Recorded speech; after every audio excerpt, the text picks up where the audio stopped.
Hi, everyone, and welcome back for another episode of Malice in the Mitten. I am your host, Tracy Preston, along with my bestie, Christine Mulligan. Hey, Christine. Hey, Trace. Hey, everybody. What are we getting into today, Trace? What kind of malice you got? Well, today I'm going to tell you a story about a beautiful young woman who loved men, and I mean a lot of men. And the game she was playing, well, that would cost her her life. Now, today's story was researched and written by Rebecca Hiers, so thank you, Rebecca. Now, let's get into it.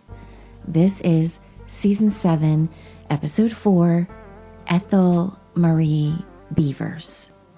Ethel was an enigma, wrapped in a riddle, tied with a bow. She had many different sides to her, and Detroit police would be left to unravel the threads after her murder in July of 1945. She would die a silent, violent death, her battered body left in a room that was immaculate, except for that pool of blood. Born in Peebles, Ohio in 1920, she was the 7th child of the 12 children born to Reverend Vincent Beavers and his wife, Ella. On July 13th, 1937, she married Donald Barrage in Greenup, Kentucky. She was 21, according to the marriage record, and he was 23. But in reality, she was only 17. So why the lie? There is no proof, but if it could be due to age of consent laws, at the time, you could marry at age 16 in Kentucky with your parents' consent, but without, you had to be 18. Perhaps our parents didn't approve. The two would separate after 4 years, and she would drift across the United States, living for a while in California and Chicago, before landing in Michigan in 1944. At the time of her death, she was listed as married with Donald as her husband, so it doesn't appear they ever divorced. Donald had heard through friends that she was going to California to file divorce papers, but he was never served. Donald will claim that the reason for their separation was her love of the nightlife. He worked nights at a war factory, and while he was at work, she liked to go out at night. They had a quarrel about it. She left, and he never saw her again. In November of 1944, Ethel rented a room at 66 Hazelwood Drive in Detroit from Joe Hazelwood and her father. She told Joe that she was born in Paris and that the Beavers adopted her when her birth parents died after immigrating to America. She would also tell Joe that she was married to a sailor named Pete who was stationed in Chicago. In March of 1945, she would move to 151 Euclid Avenue to the rooming house of Mrs. Marie Irwin. Yeah, that's right. The mother of Warren Lee Irwin from Season 6, Episode 19. That's a weird connection. I know. Go, Becky. How she found this is just crazy to me. She's like, I got to tie in, Trace. I got to tie in to Warren Lee Irwin. I'm like, no way. Well, way. All right, so that's super just random. I mean, what's the time frame on this? Well, I can't remember the exact time frame that he went to, work on the farm with Cassius, but clearly it was before this because she's running a rooming house and he ain't there. Oh, okay. That's a cool weird little. Michigan is kind of small back in the day is all I'm going to say, apparently. I know. Well, sometimes the world can seem small, right? Depending on who we run into. I love it. Anyway, so Mrs. Marie Irwin, she ran a rooming house, which is a privately owned home where rooms are rented out, usually a home with 4 or more renters, typically run by widowed or otherwise single women. The homeowner generally supplied breakfast and dinner for renters as a part of the rent. Bathrooms and living rooms were shared spaces, and oftentimes there were rules about visitors. Ethel introduced herself to Mrs. Irwin as Marie Beavers instead of Ethel Barrage. She told her that she was a nightclub performer, a waitress, and a model. She sent letters to her parents telling them she had a job that, quote, required travel around the country. She was a pretty girl, tall and thin, with dark auburn hair, a bright smile, and dark eyes. So it was easy to believe that she would be a success in a nightclub. Quote, she was the most quiet roomer I've ever had, said Mrs. Irwin. And she continued, quote, in the 4 months she lived here, there was never any evidence of drinking. She liked to keep her own room, and she kept it neat. Her clothes were tidy. She had pictures of friends up in her room. Mrs. Irwin slept in the room next to Ethel and said she never heard a noise coming from the space next door. The day of Tuesday, June 26, 1945, started off as a good day for both Ethel and Mrs. Irwin. Mrs. Irwin spent the day around the house doing chores. Ethel had gone out for the day and met a young blonde man for lunch. It was about 4:30 in the afternoon when she was returning home on foot with a neighbor that worked as a waitress. As the two approached the rooming house, a man was waiting for her on the porch. The neighbor said goodbye, and Ethel walked to the porch. The two sat on chairs on the front porch, deep in quiet conversation, while Mrs. Irwin glanced at them out a window as she sat and read a book. Now, eventually, the pair entered the home through a side door and went into Ethel's room. Now, this was unusual for her, which is why it caught the attention of Mrs. Irwin. Early in the evening, a neighbor would tell Mrs. Irwin that Ethel's window screen was hanging out. Mrs. Irwin knocked on the door, and a man's voice told her that Ethel had left, and he would fix the screen later. A short time later, Mrs. Irwin heard water running in the bathroom, and then she heard the man leave by the side door. Initially thinking nothing of it, she went out about the rest of her night. Friday, June 29th, dawned like any other for Mrs. Irwin. She went about her day, doing what she needed to do. It wasn't until 10:30 p.m. that she realized she hadn't seen her pretty young roomer since Tuesday. Wondering if she was ill, she knocked on the door. Not receiving an answer, she took her master key and opened the door.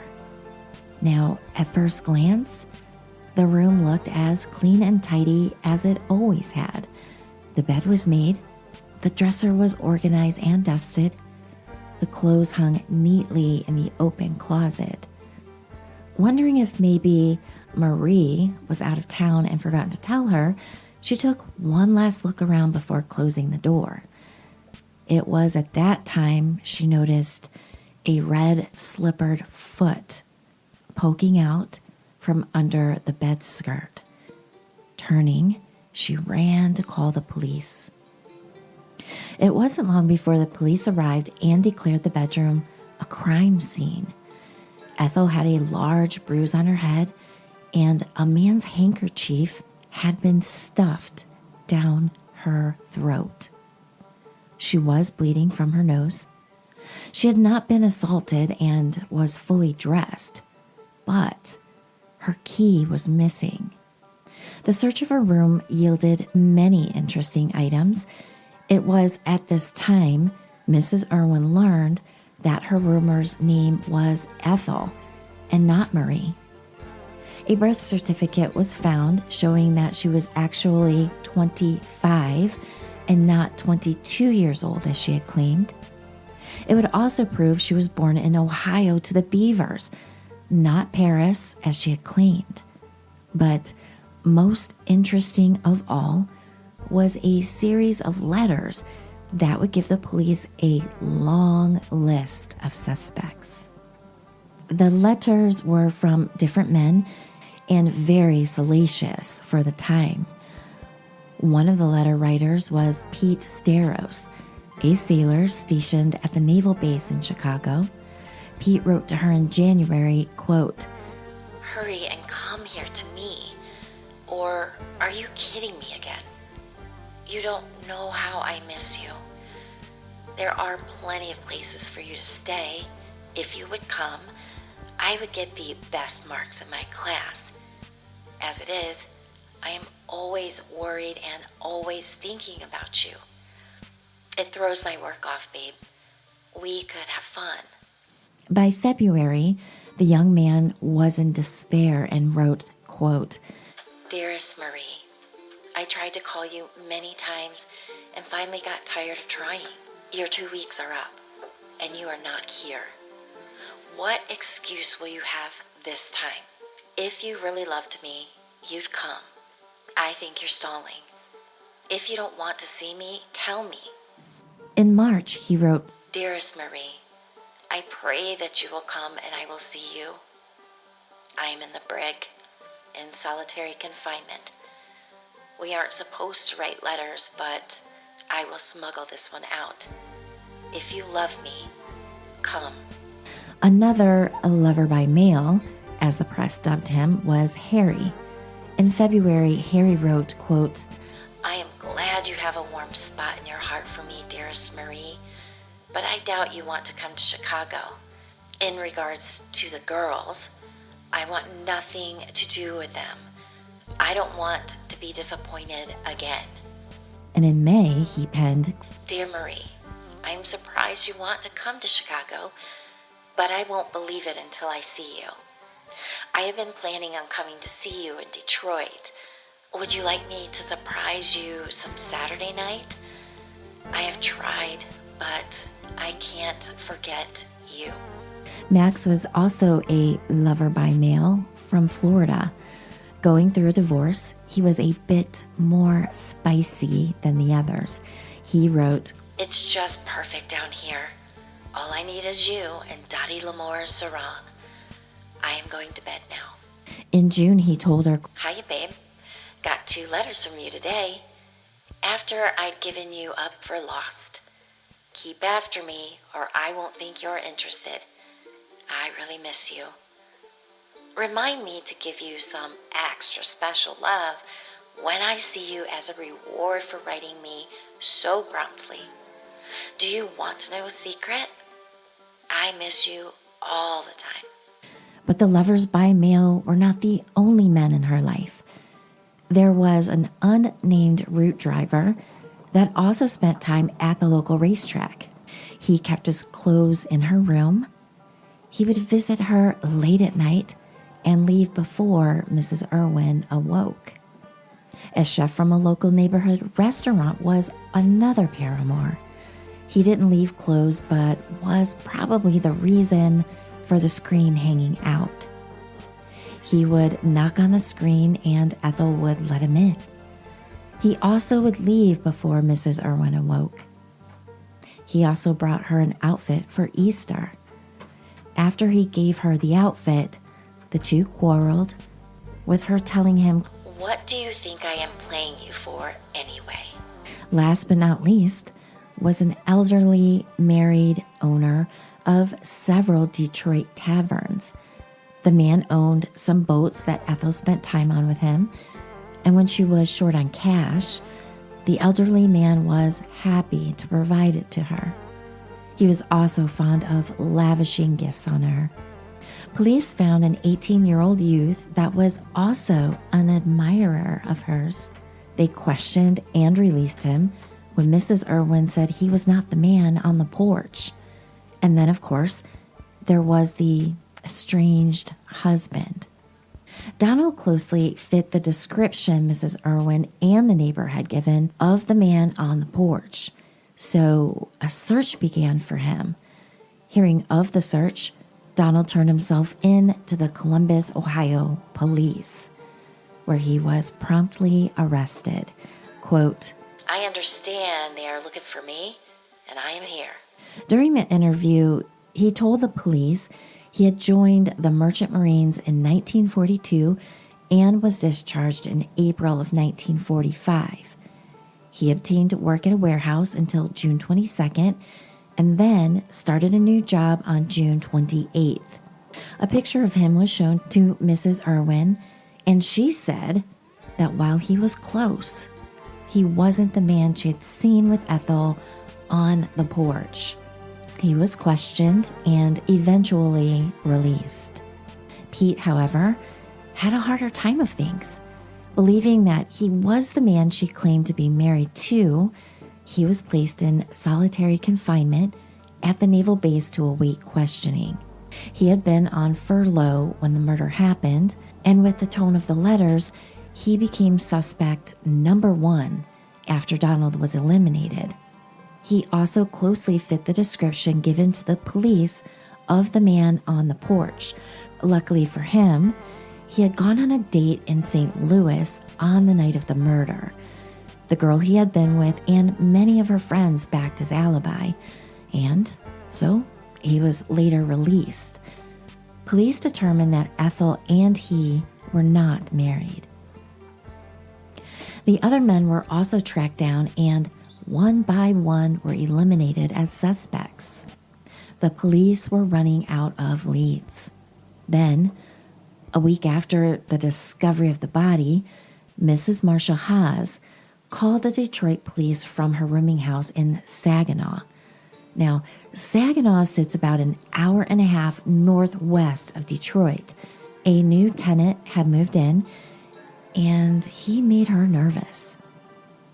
He had moved in on Tuesday, July 3rd, telling her that it was safer for him to live there than it was in a hotel. And he was in, quote, some trouble. He talked about women. He said he had been in trouble and that he had been double-crossed and that she wouldn't do it again. The murder was all in the papers, and a photo of the suspect had been printed.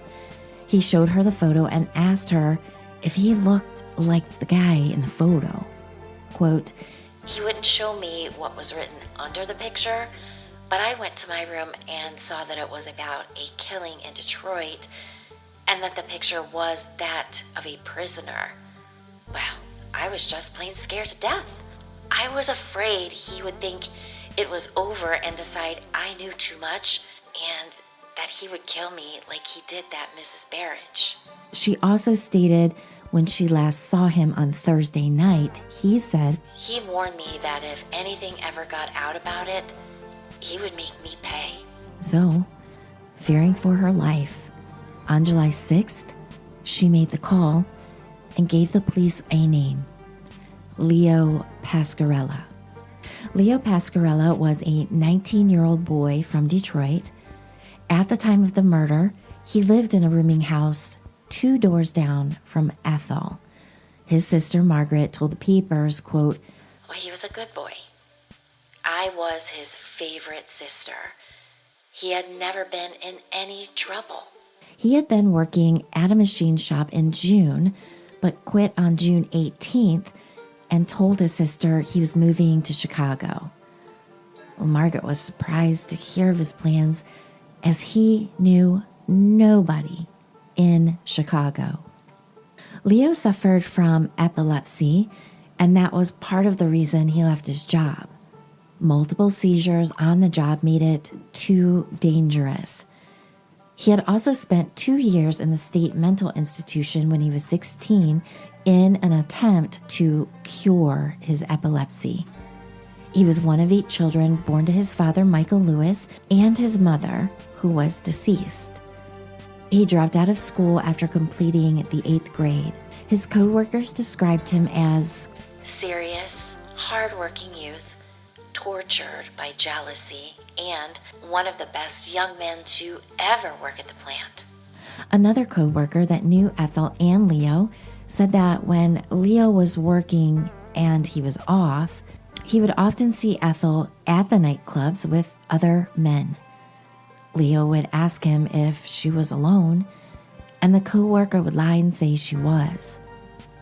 Leo told the man that she was his dream girl and that he intended to marry her. When arrested on July 6th, Leo told the following story. The two had met 6 weeks before on a blind date. He immediately became infatuated with her, but she insisted on seeing other men. His brother-in-law was a police officer. Stealing his gun, he filed the serial numbers off and put it in his pocket. He then went to Ethel's home. He walked her to the beauty parlor to get her hair done and then went to the bar. When they arrived back at their rooming house, he was drunk. They sat and talked on the porch for a bit, then went inside. He said his intent was to threaten her with the gun so she would stop seeing other men. But it did not go as planned. Did you kill her after the quarrel? Well, it was a disagreement. You wouldn't call it a quarrel? I wouldn't call it a quarrel. He and Ethel had plans to go to Arizona that Friday, but that was before he killed her. He wanted to operate a badger game with Ethel. Now, a badger game is where a victim is lured into an uncompromising position, then blackmailed to keep it quiet. The intent was to use the game to finance their trip. She had promised to go with him, but the day he came to her room, she backed out, first telling him that she wanted to go to Chicago, then telling him to leave, as she had a date with Paul, whom she thought she might marry. When he asked her who Paul was, she said, quote, "Stick around. He's coming at 5 to take me to dinner." Well, it was at this point that he pulled out his gun. She looked at him and told him, "You can't pull a gun on me. I'm going to call the police." Well, at that point, he grabbed her by the throat. He continued to strangle her until she was dead. She was bleeding from the nose and mouth, so he put the handkerchief down her throat in an effort to stop the flow of blood. Then he shoved her body under the bed, went to the closet, removed his bloody clothes, put on clean ones, grabbed his suitcase, washed his hands, and left. Leo was found guilty of second-degree murder and sentenced to 7 to 20 years at the Southern Michigan prison. Ethel was buried at White Oak Cemetery in Latham, Ohio. Now, it isn't said in the story, but to me, it sounds like he shot her as well. What do you think? Yeah, I was going to say, what's up with all the blood? Did he beat the hell out of her and then strangle her? Or did he shoot her too? And this is back in the day before silencers, I'm imagining. So how come nobody in the house heard him shoot her? Well, you know what? You may have just made a very good point. Maybe he didn't shoot her. Maybe he beat her. Maybe, what do you call it when you beat someone with a gun? It's called something specific.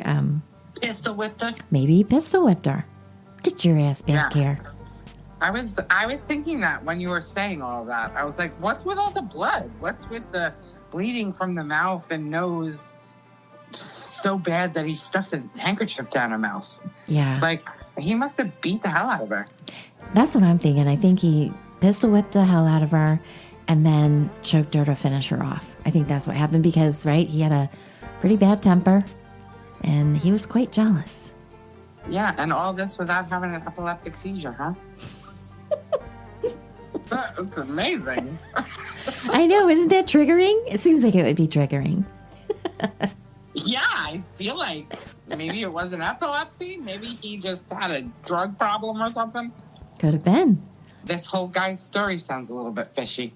Yeah, maybe it was all. Well, no, he had seizures as a child, but I mean, I don't know. What the hell do you take back in the 40s for seizures? I don't know. Who knows? Makes you wonder. I mean, that was still back in the lobotomy days, so it's amazing he was walking free. I know, he should have just been a lump on a log. Yeah. I don't know what happened with this guy. This story, though, I mean, essentially, was this woman a whore or what? Like, was she getting paid for all these dates she was having? It doesn't, I mean, Becky never said anything about money exchanging, but she was using man after man after man to get. Yeah, they were giving her gifts and stuff. So I'm thinking I'm thinking she was a whore. I'm thinking she was a lady of the night in more ways than one. I think you're right. I think so. She was a flossy. A hussy. Flossy, is that what they called them? Alrighty then. I'm just pulling words out of my mind. It sounds good. It sounds good. I like flossy. She was getting flossed, that's for sure.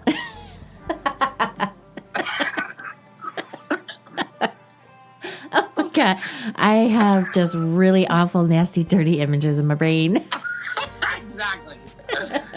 Yeah, that's Getting what flossed. This woman, so this is the game that she was playing. She was playing with men's hearts, and she ended up getting her throat broken. She got a broken throat out of it. Yeah. Not It's a good. shame. Don't play the men's and don't play a lot of them at the same time, especially. Exactly. Sooner or I'm later. surprised she didn't end up with some kind of syphilis, this girl. Yeah. She really got around. For a youngin', she got around. Yeah, she did. Oh, well, that was the dangerous game she played, so there you go. Yeah, she was just a young girl playing a big girl's game. Ugh. But it's not a big girl's game that should be played. Oh, no. Shit's not. Yep. So thank you, Becky. Great little story, and love the tie-in to Mrs. Irwin. I still can't get over it. Yeah, that's just crazy. Yeah. Yep. Well, thank you, everyone, and happy Mother's Day. A couple days late, but we're recording on Mother's Day, so it counts. So there. So thank you, everyone. Keep coming back and listening.